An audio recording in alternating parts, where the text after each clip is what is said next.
बालासाहेब हरिचंद सुकरे, राहणार वडगाव सुकरे, तालुका जिल्हा परभणी येथे रहिवासी आहे. काल 1 जून रोजी अवकाळी पावसामुळे नुकसान झालेलं आहे. ते म्या ग्रामसेवक व तलाठी यांनी येऊन पंचनामा केलेला आहे. ते महावितरणला अर्ज दाखल केलेला आहे व कंपनीला पण अर्ज दाखल केलेला आहे.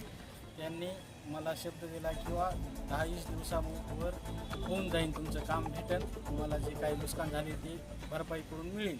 तरी माझी बागायती शेती आहे, मला ऊसाचा पाण्याची सक्त गरज आहे.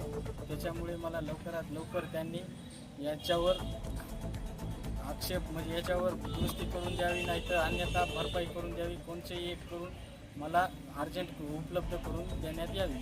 अवकाळी पाऊस गारपीट झाली, त्याच्यामध्ये आमचे बालाजी हरिचंद्र सुकरे आमचे बंधू त्यांच्या सोलरचं भरपूर नुकसान झालं आणि पंचनामा हे गाव पाठवत केला. आम्ही सरपंच ग्रामसेवक हे तलाठी साहेब आले, पंचनामा केला आणि आम्ही महावितरण कंपनी आणि सोलर कंपनी या दोन्हीला बी अर्ज हे लेखी दिली.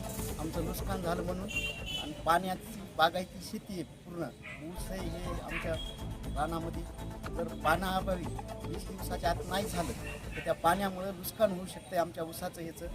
तर त्यानं तात्काळमध्ये आम्हाला ती दुरुस्ती करून द्यावी ही आमची पहिली शिग आहे. नसता आमची नुकसान भरपाई शेतीची पुन्हा नंतर होणार आहे, तिचा दखल कोण घेणार आहे हे बी आम्ही समोर मग अर्ज हे देतो, तर त्याची आम्हाला तात्काळ दुरुस्ती करून मिळावी.